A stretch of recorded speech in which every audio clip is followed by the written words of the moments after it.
Imaginou como o racismo pode transformar uma simples ligação em uma tragédia iminente? Hoje, vamos contar a história de algo que aconteceu em uma pacata cidade, mas que poderia acontecer em qualquer lugar, até mesmo onde você está agora. Já parou para pensar nisso? De onde você está assistindo? Comenta aqui embaixo.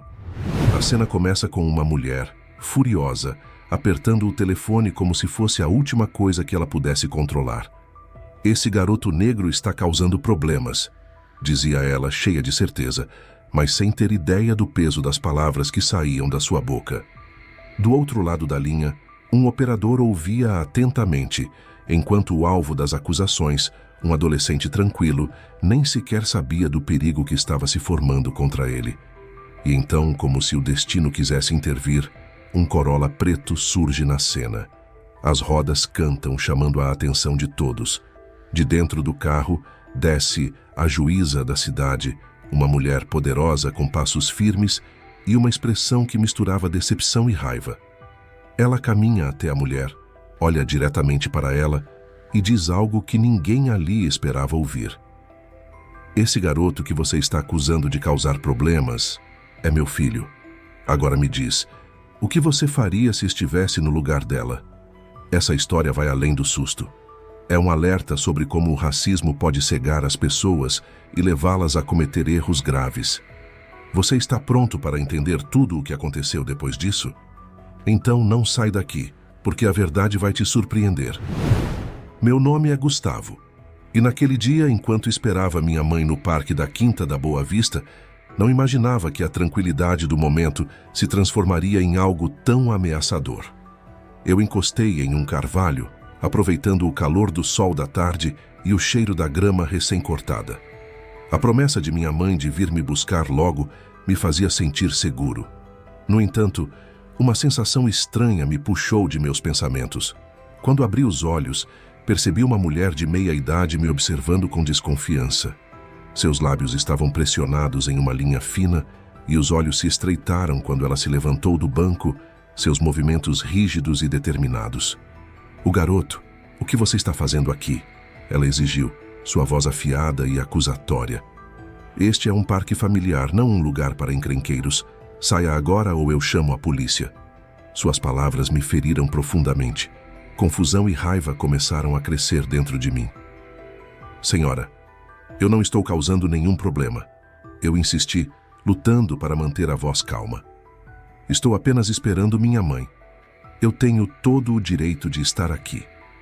O rosto da mulher ficou vermelho de raiva enquanto ela pegava seu telefone, os dedos trêmulos.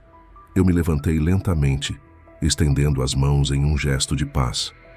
"Por favor, não há necessidade disso", eu disse, o medo rastejando em minha voz.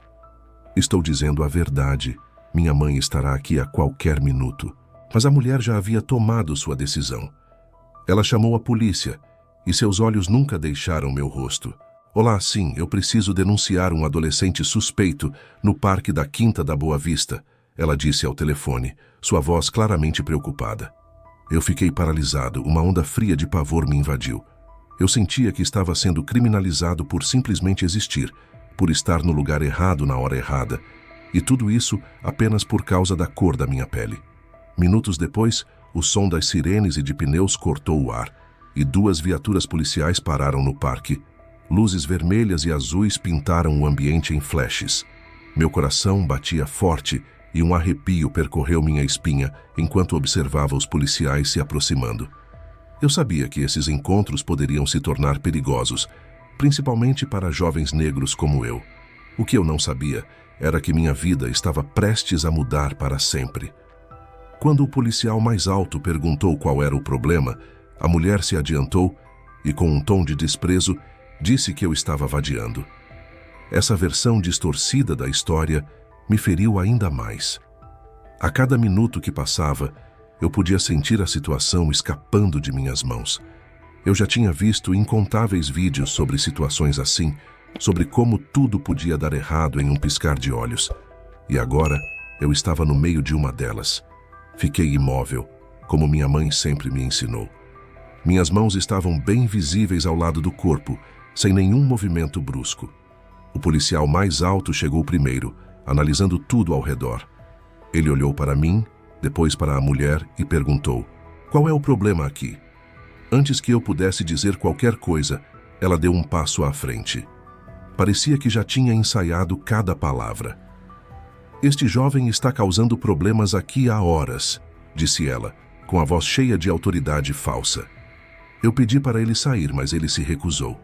"Estou preocupada com a segurança das famílias no parque." Cada palavra dela era uma faca. Minha frustração crescia a cada mentira que ela dizia. Eu abri a boca para me defender, mas nem consegui terminar a frase.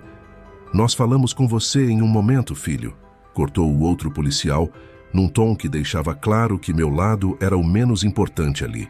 Eles voltaram para ela, acenando enquanto ela continuava inventando uma história cada vez mais detalhada. Ela transformava minha simples espera no parque em algo que parecia um crime.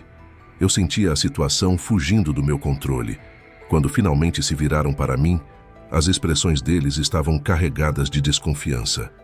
"Tudo bem, rapaz", disse o primeiro oficial com a voz firme. "Explique-se. O que você está fazendo aqui?"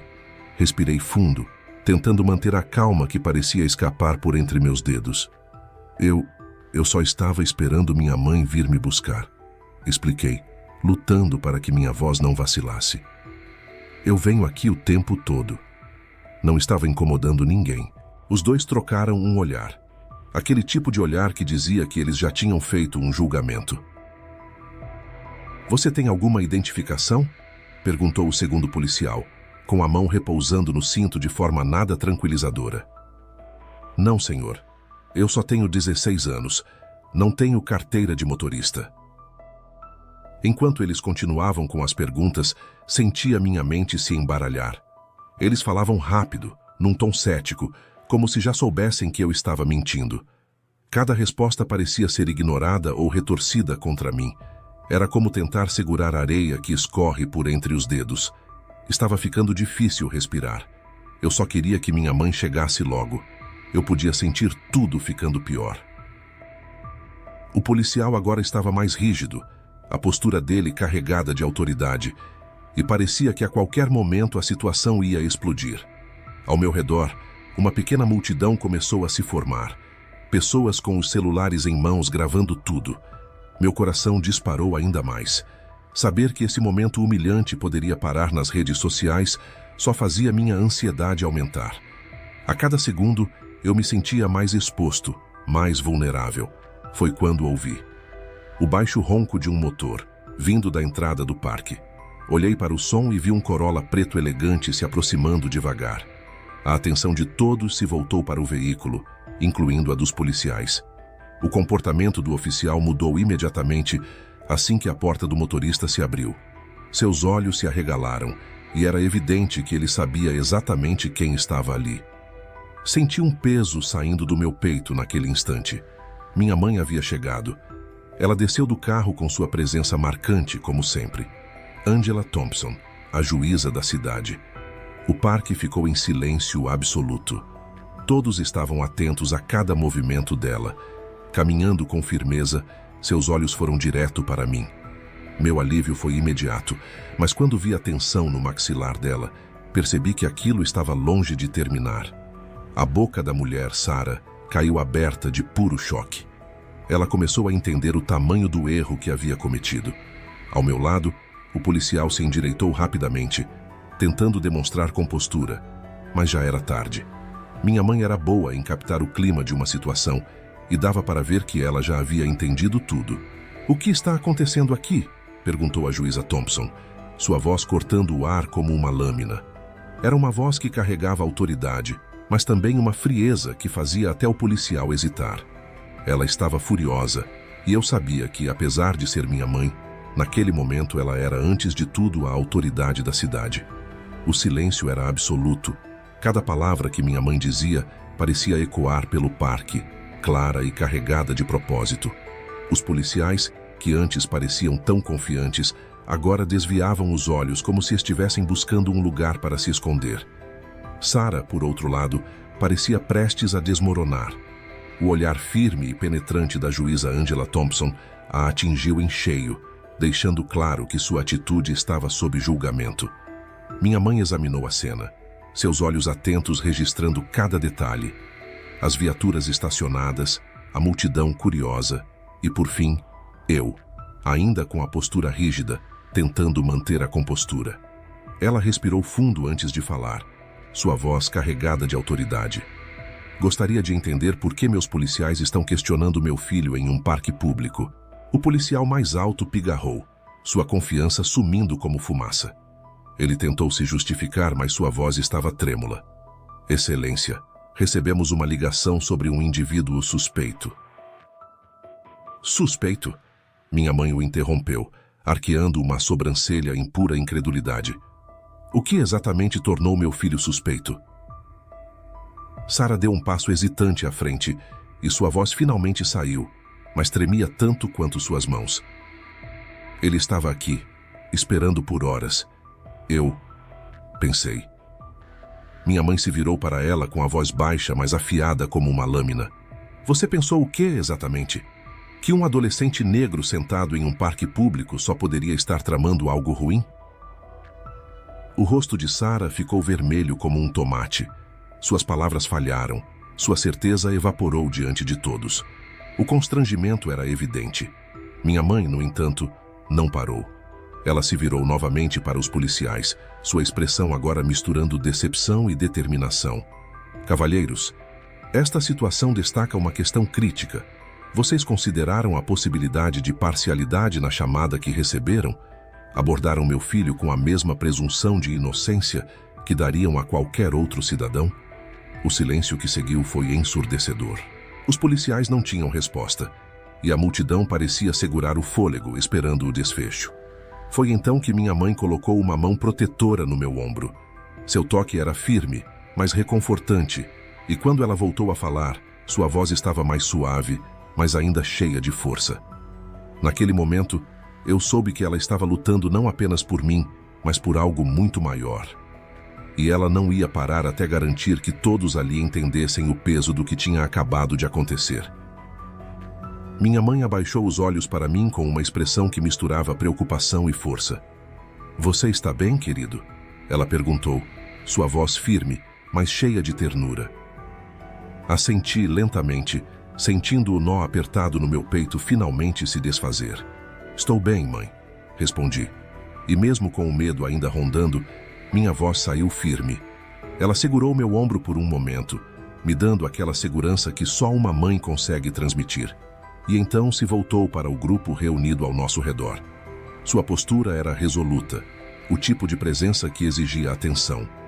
Este incidente, começou ela, sua voz alta e clara, ressalta a necessidade urgente de um treinamento anti-preconceito, tanto em nossa força policial quanto em nossa comunidade.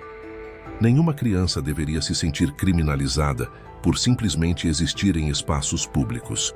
Os olhos dela pousaram sobre Sara, que parecia se encolher sob o peso daquele olhar firme e implacável.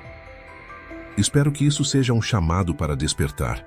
Suas suspeitas infundadas poderiam ter tido consequências graves. Todos nós precisamos olhar para dentro, reconhecer nossos preconceitos e trabalhar para criar uma comunidade onde todos se sintam seguros e bem-vindos. As palavras da minha mãe pairavam no ar como uma verdade inegável, afundando no silêncio que tomou conta do parque. Os policiais, agora visivelmente envergonhados, recuaram para longe de mim, enquanto Sara, sem coragem de levantar o olhar, murmurou um pedido de desculpas quase inaudível. A vergonha dela estava estampada em seu rosto, mas naquele momento não importava. O que importava era o exemplo que minha mãe estava dando para todos ali. Comigo ao seu lado, ela voltou e deu um passo à frente para falar com a multidão que havia se formado, sua presença exigindo atenção. O que testemunhamos hoje, ela começou, sua voz ecoando pelo parque, é um sintoma de um problema profundo e generalizado em nossa sociedade, o preconceito racial. A multidão ficou em silêncio, absorvendo cada palavra. Ela continuou com a mesma firmeza. Com muita frequência, permitimos que medos infundados ditem nossas ações, com consequências devastadoras para pessoas inocentes. Eu ainda estava abalado, mas as palavras da minha mãe me encorajaram. Encontrei forças para me dirigir àquelas pessoas que tinham assistido a tudo. Minha voz começou baixa, mas cresceu com determinação. Eu só estava sentado aqui aproveitando o dia. Falei, tentando segurar as emoções que ainda borbulhavam dentro de mim. E em minutos, passei de me sentir seguro a me sentir como um criminoso. Isso não está certo. Minhas palavras pareciam ressoar na multidão. Murmúrios de concordância começaram a ecoar entre os presentes, acompanhados por acenos de compreensão. Mas foi Sara, a mulher que tinha chamado a polícia, quem deu o próximo passo. Ela caminhou hesitante até a frente, seu rosto vermelho de vergonha. Eu não quis fazer mal, admitiu, sua voz baixa e quebrada. Eu só estava tentando manter o parque seguro. Minha mãe, no entanto, não deixou a oportunidade passar. Seu olhar ficou sério, mas controlado, e ela respondeu diretamente a Sara. O ponto é, senhora, que não deveria importar quem ele é ou de quem ele é filho. Toda pessoa merece existir em espaços públicos sem ser criminalizada. O clima na praça era de tensão pura. Policiais hesitavam, trocando olhares, enquanto a mulher parecia cada vez mais nervosa. Minha mãe, ao meu lado, estava firme como uma muralha, mas sua voz cortou o silêncio como um trovão. Isso não vai ficar assim. Gustavo, você é muito mais do que o que essa mulher tenta fazer parecer. Cada palavra dela ressoava como um escudo ao meu redor, mas o peso da situação era sufocante. Os policiais decidiram dispersar a multidão e encerrar a abordagem, mas minha mãe não deixou por menos. Ela exigiu os dados da mulher e fez questão de registrar tudo. Voltamos para casa com um silêncio cortante, mas eu sabia que algo maior estava prestes a acontecer. Gustavo, ela disse ao tirar o casaco. Pessoas como essa precisam entender que racismo não é opinião, é crime. Amanhã mesmo vamos levar isso adiante. O dia seguinte foi um turbilhão. Minha mãe preparou documentos, relatórios e evidências. As gravações de pessoas no parque que captaram o momento da denúncia eram irrefutáveis. Não se tratava mais de um desentendimento casual. Era um caso de racismo explícito. Por isso processamos ela. No tribunal, semanas depois, a cena era surreal. De um lado, minha mãe apresentava os fatos com a convicção de quem sabe o impacto do preconceito.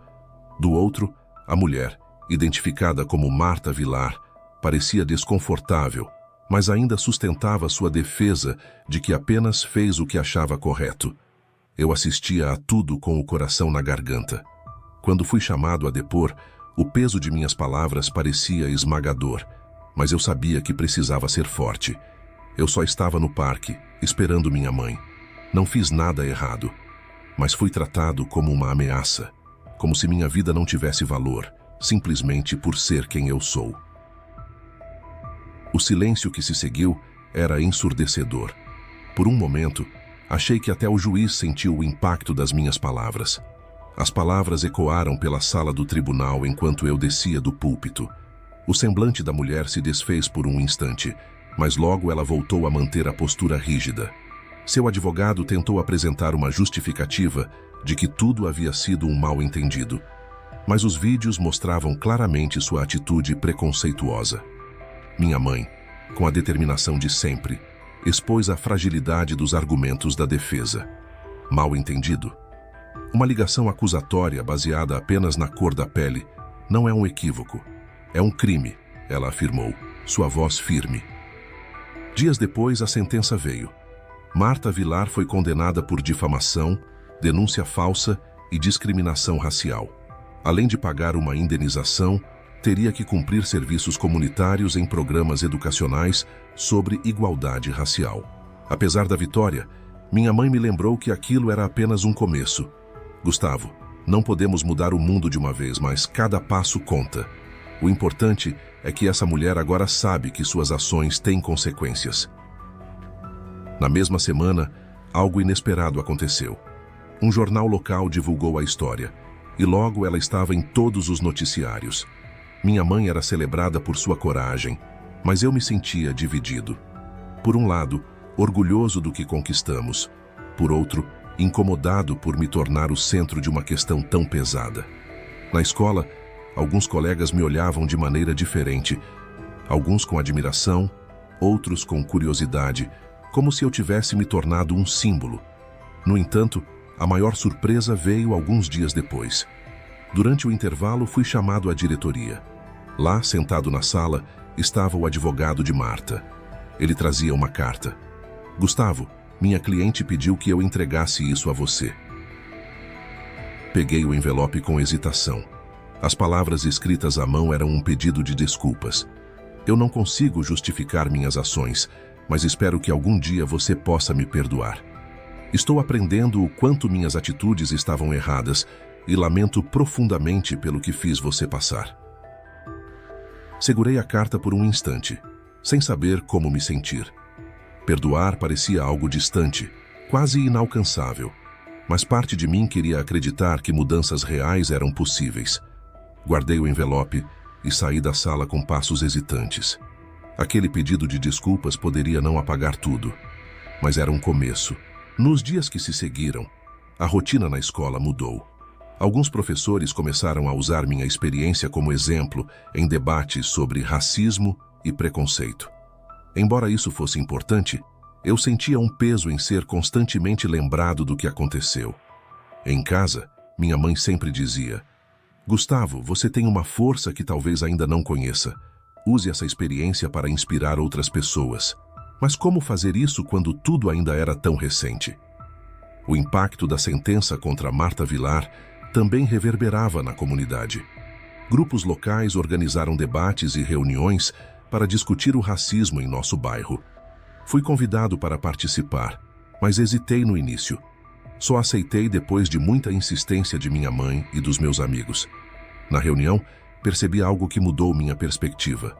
Eu não estava sozinho. Outras pessoas também haviam enfrentado situações de preconceito e injustiça. Suas histórias eram diferentes da minha, mas igualmente marcantes. Uma das histórias mais tocantes veio de uma jovem chamada Camila, que contou sobre como foi discriminada em uma entrevista de emprego por causa de seu cabelo crespo. Eles disseram que eu não tinha a imagem profissional que procuravam. Ela relatou segurando as lágrimas. A sala ficou em silêncio por um momento, até que alguém disse: "Isso precisa mudar." E pela primeira vez, senti que fazer parte dessas conversas era mais importante do que o desconforto que elas traziam. Foi nessa reunião que um dos organizadores sugeriu algo ousado: levar adiante um processo coletivo envolvendo outras vítimas de racismo em nossa comunidade. Minha mãe, sempre pronta para lutar, se ofereceu para ajudar. "Gustavo, isso não é só sobre você. É sobre todos nós. Cada história que ouvimos aqui é uma chance de fazer algo maior", ela disse. O incidente no parque foi um chamado para despertar. Ele desafiou todos nós a confrontarmos nossos próprios preconceitos e a trabalharmos ativamente para construir uma sociedade mais justa. O caminho à frente não seria fácil, mas era necessário. Porque cada ação, ou falta dela, diante do preconceito, molda o mundo em que vivemos. E o silêncio, esse não era mais uma opção. E agora que chegamos ao final dessa história, quero que você reflita sobre o que acabamos de vivenciar juntos. Cada cena, cada palavra dita, cada olhar carregado de preconceito ou coragem nos mostrou uma verdade incontestável. O racismo é uma ferida aberta em nossa sociedade. E muitas vezes, ele acontece onde menos esperamos, em um parque, na escola ou até mesmo no trabalho. Essa história não é só sobre Gustavo, sua mãe ou a mulher que o acusou injustamente. É sobre todos nós, sobre a forma como enxergamos e tratamos o próximo. Mas mais importante que isso, é entender que cada ato, por menor que pareça, tem um impacto. O preconceito começa em pensamentos e se transforma em ações que podem destruir vidas. Ao mesmo tempo, a coragem de enfrentar o que está errado e falar sobre isso pode transformar uma sociedade inteira. E aqui está o ponto. Você não pode ignorar. Você faz parte disso. Suas escolhas, seu silêncio ou sua voz, tudo conta. Então não deixe que essa história seja apenas mais um vídeo que você assistiu. Use isso como um chamado para agir. Seja a pessoa que diz não quando alguém perpetua o racismo. Seja aquele que incentiva conversas difíceis, mas necessárias, com amigos e familiares. E, acima de tudo, lembre-se, não é preciso estar em um tribunal ou enfrentar uma situação extrema para ser parte da mudança. A mudança começa agora, com pequenas atitudes que juntas criam um movimento poderoso. Se você acredita que histórias como essa precisam ser contadas, curta esse vídeo, compartilhe com seus amigos